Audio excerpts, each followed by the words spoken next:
In the early 1200s, a storm rose from the grasslands of Central Asia. It did not begin with a great city, a wealthy kingdom, or an ancient throne. It began on the open steppe, where survival meant speed, discipline, loyalty, and the ability to move before an enemy understood what was happening. The man at the center of that storm was born Temujin. History remembers him as Genghis Khan. By the time his empire reached its greatest extent under his successors, Mongol rule stretched across roughly 12 million square miles, from the Pacific edge of Asia toward Eastern Europe and the Middle East. But that conquest was not simply violence. It was organization, intelligence, mobility, psychology, and a military system built for expansion.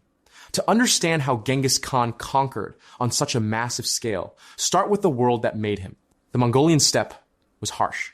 Tribes competed for animals, pasture, trade routes, and survival. Alliances shifted quickly. Temujin learned this early. His father was poisoned. His family was abandoned. He grew up in danger, not comfort. That mattered, because Genghis Khan did not build his empire like a traditional king. He did not rely only on bloodlines or inherited nobility. He broke the old tribal system and reorganized scattered clans into units loyal to him and to the Mongol state. This was one of his most important strategies. He turned tribal warriors into a disciplined national army. Promotion often depended on ability. Brave fighters, skilled commanders, and loyal followers could rise even without elite birth. Men who once fought only for their clan now fought for a system where victory could transform their lives. Merit became a weapon. His army used a decimal structure. Groups of 10 formed larger groups of 100, then 1,000, then 10,000. This made command clearer, discipline easier, and movement faster. Every unit knew where it fit. Every commander knew what he controlled. In a world where many armies were loose collections of nobles, retainers, and local forces, the Mongol system was unusually efficient. But organization was only the beginning. The Mongols conquered because they moved faster than enemies believed possible. Mongol warriors were expert horsemen from childhood. They could ride long distances, fight from the saddle, and live off herds while crossing enormous terrain. Each warrior often traveled with multiple horses, switching mounts to maintain speed. This gave Mongol armies a strategic range that shocked settled civilizations. A medieval army from a farming kingdom moved at the pace of wagons, foot soldiers, supplies, and roads. A Mongol force moved like a living storm across grassland, desert, and mountain passes. They could appear where no army was expected, attack before defenders gathered, and vanish before a counterattack arrived.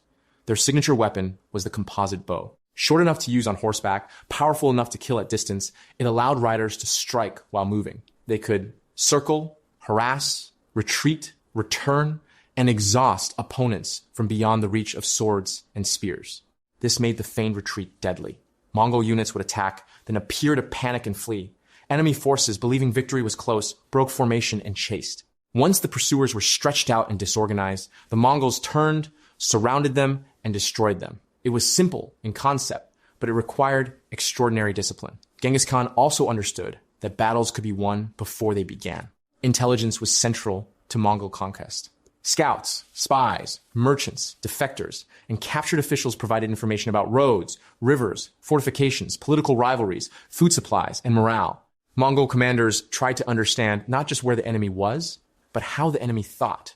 They studied divisions inside kingdoms. If a ruler was unpopular, the Mongols noticed. If rival princes hated each other, they used it.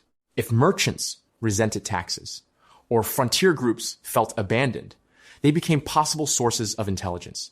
Conquest was not only a military operation, it was a political diagnosis. Psychological warfare played a major role. Genghis Khan's reputation became part of his army. Cities that resisted could face terrifying punishment. Cities that surrendered quickly were often spared, taxed, and incorporated. The message was clear. Resistance could bring destruction. Submission could bring survival.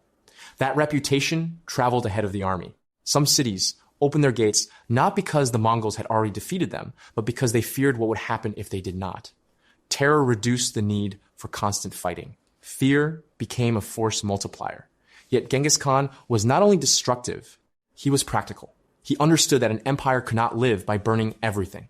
Skilled artisans, engineers, scribes, administrators, and translators were valuable. Captured experts were often moved across the empire and put to work. The Mongols took talent wherever they found it. This adaptability was critical. The early Mongol army was built for steppe warfare, but many enemies lived behind walls. To conquer fortified cities, the Mongols absorbed siege technology from defeated peoples.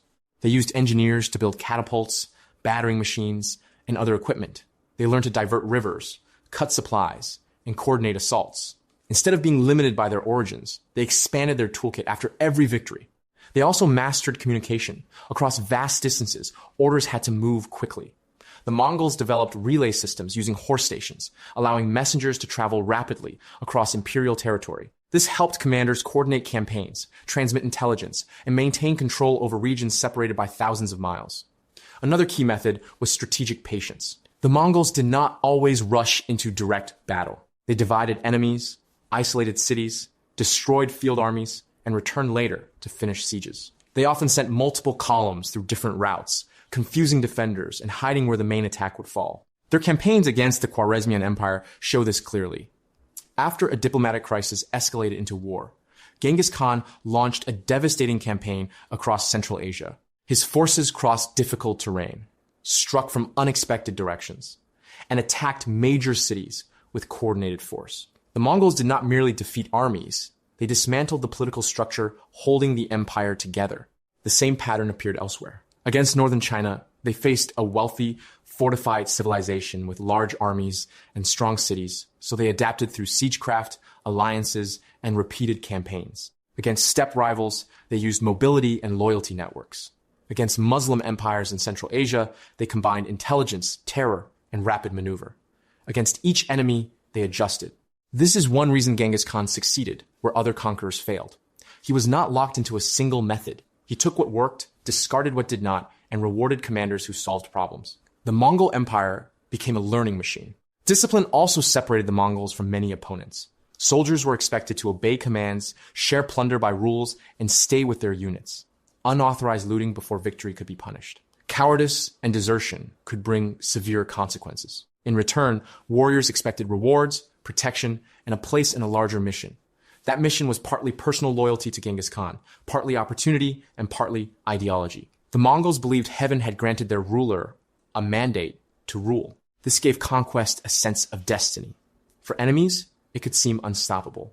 For Mongol soldiers, it helped justify campaigns far beyond their homeland. Genghis Khan also understood law. The traditional code associated with his rule, often called the Yasa, helped establish expectations for military discipline, social order, and loyalty. Whether later accounts preserve it perfectly or not, the broader point is clear. Conquest required rules. The Mongols could not control huge territories without internal order. Trade was another piece of the system. The Mongols valued merchants because merchants carried goods, news, maps, and connections. Once territories were secured, trade routes across Eurasia became safer under Mongol authority. This later period is often associated with the Pax Mongolica, when long-distance exchange across parts of Asia and Europe became easier under Mongol protection.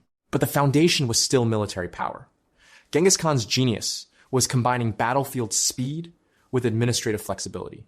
A Mongol army could destroy resistance, absorb useful people, communicate across distance, and keep moving. Each conquest provided horses, soldiers, engineers, wealth, and information for the next campaign.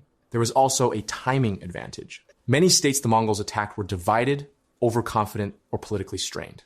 Enemies often underestimated them as nomads. Settled rulers saw raiders. Genghis Khan turned them into empire builders. The conquest of 12 million square miles did not happen because one man personally rode across every mile. It happened because he created a system that outlived single campaigns. His sons and generals continued expanding after his death in 1227. But the methods were his foundation. Unite the tribes, reward merit, move faster than the enemy, gather intelligence, use fear strategically, adapt technology, protect communication, and turn conquered peoples into resources for further conquest. This is the real explanation behind the Mongol explosion. It was not just a horde. It was a disciplined, mobile, information-driven war machine, led by a ruler who understood both human loyalty and human fear. Genghis Khan conquered because he transformed weakness into structure. The poverty of the steppe became endurance. Tribal conflict became military organization. Horse culture became strategic mobility. Captured knowledge became siege power. Terror became diplomacy by another means. And victory became momentum. By the time the Mongol Empire reached its peak, It connected worlds that had rarely been connected so directly before. It devastated cities, redrew borders, moved populations, spread technologies, and changed Eurasian history.